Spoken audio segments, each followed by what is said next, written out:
नमस्कार, India top news में आपका स्वागत है। खबर यूपी के बलिया से क्षत्रिय भारत महासभा के संगठन को मजबूत करने के लिए बैठक हुई, जिनमें 7 ही राष्ट्रीय कार्यकारिणी अध्यक्ष नियुक्त किए गए और स्वागत किया गया। अनिल सिंह ने बताया कि क्षत्रियों का आए दिन अस्तित्व व सम्मान हर दिन गिरता जा रहा है। राजनीति में भागीदारी कम हो रही है, नौकरी में भागीदारी कम हो रही है, समाज में हमें जो सम्मान मिलना चाहिए वो हमें नहीं मिल रहा है। जबकि देश की आजादी में जितना क्षेत्रीय ने बढ़ चढ़कर हिस्सा लिया और अपने को बलिदान कराया, अंग्रेजों से या मुगल बादशाहों से लड़ाई लड़ी तो उसमें कौन था? क्षत्रिय लोग थे जो मुगलों से लड़े, अंग्रेजों से लड़े, बलिदान त्याग कराए और जिसकी वजह से उनकी जनसंख्या कम हो गई। आज उन लोगों का अस्तित्व ही खतरे में है, समाज में कहीं इज्जत नहीं है। अपने हक के लिए क्षत्रिय भारत महासभा लड़ाई लड़ेगी। अपना एक परिचय बताइए। मेरा नाम ब्रिज कुमार सिंह है। मैं नगर पंचायत चित बड़ा गांव का पूर्व चेयरमैन हूँ और अधिवक्ता हूँ पेशे से। इसमें राजनीति में हूँ। जी, अभी आप मीटिंग हॉल में आप हैं और किस तरह की यहाँ पे कार्यक्रम चल रहा है? ये क्षत्रिय भारत महासभा की बैठक है पदाधिकारियों की। हम यह तय करने के लिए आए हैं कि जो क्षत्रिय सारे समाज को लेकर चला, सबकी अगुवाई किया और सबके कल्याण के लिए सर्वे भवन्तु सुखिनः सपने को साकार करने के लिए अपने को बलिदान किया, उस क्षत्रिय की हालत आज एकदम अलग हो गई है।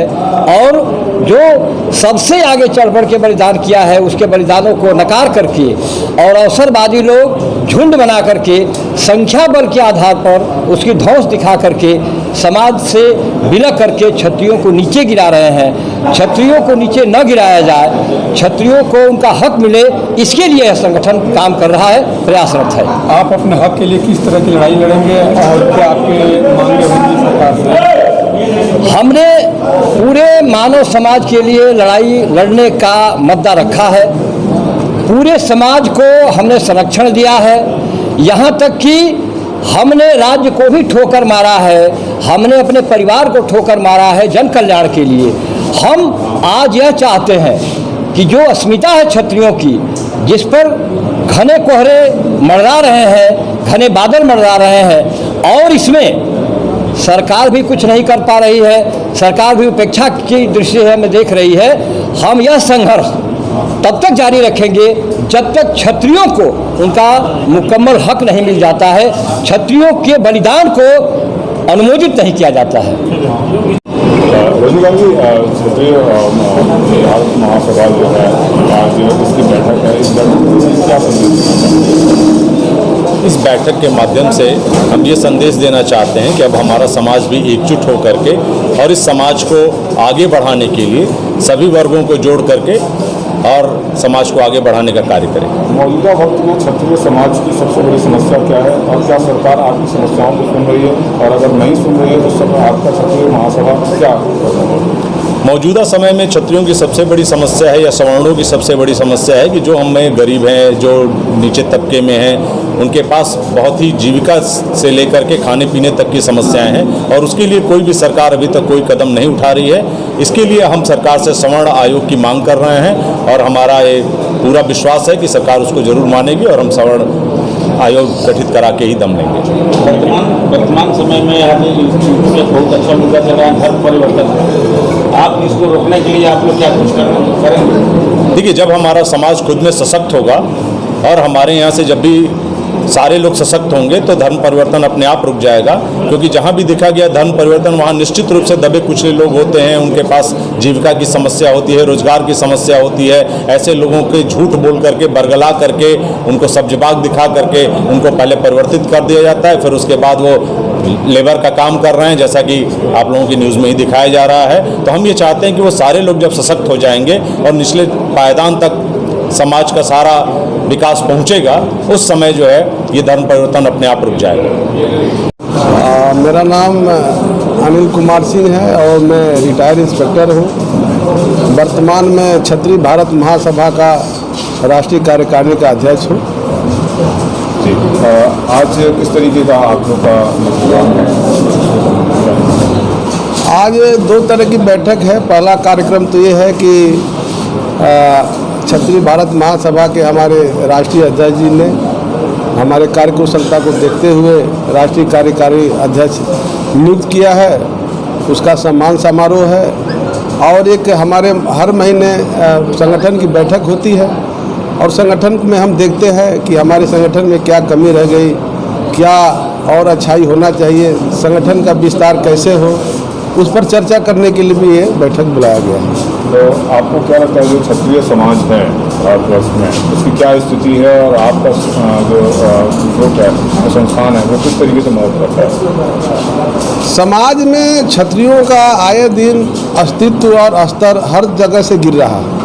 राजनीति में भी हमारी भागीदारी कम हो रही है, नौकरियों में हमारी भागीदारी कम हो रही है, समाज में जो हमको सम्मान मिलना चाहिए था वो नहीं मिल रहा है। जबकि देश की आज़ादी में जितना क्षत्रियों ने चढ़ बढ़ कर हिस्सा लिया और अपने को बलिदान कराया, अंग्रेज़ों से या मुग़ल बादशाहों से जिसने लड़ाई लड़ी तो कौन था? वो क्षत्रिय लोग थे जो मुग़लों से लड़े, अंग्रेज़ों से लड़े, बलिदान कराए, त्याग कराए और जिनके वजह से लड़ते लड़ते उनकी जनसंख्या कम हो गई और आज उन लोगों का अस्तित्व ही खतरे में है।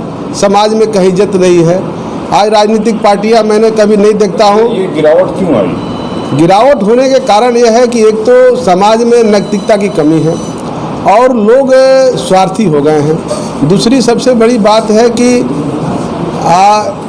अब जो है ये कलयुग में आपको जिसकी संख्या ज़्यादा है, वोट का मैटर है, लोग अच्छे बुरों का नहीं देखते, लेकिन देखते हैं कि कहाँ हमको वोट ज़्यादा मिलेगा। वो चाहे कितना भी गलत काम करे उसकी तारीफदारी लोग करते हैं। आरक्षण लगा दिया गया तो आरक्षण लगा दिया गया तो जिसकी वजह से अब नौकरियों में हमारी संख्या कम हो गई। ज़मीन जगह चूँकि राजपूतों का था कि सबकी रक्षा करते थे, वो सबके बारे में सोचते थे, शुरू से सोचते आ रहे हैं। बाकी लोग सिर्फ अपने बारे में सोचते हैं। तो धीरे धीरे क्या हो गया कि हम सबके बारे में सोचते रह गए और हमारे बारे में तो किसी ने सोचा नहीं। आपको क्या लगता है योगी सरकार आपके लिए कुछ कर रही है क्षत्रिय समाज के लिए? क्षत्रिय समाज के लिए तो योगी सरकार ने भी कहीं कुछ किया नहीं है। तो विधानसभा चुनाव में क्या क्षत्रिय समाज की क्या भूमिका है? अब हम देखेंगे विधानसभा में उस समय क्या सिचुएशन बनता है।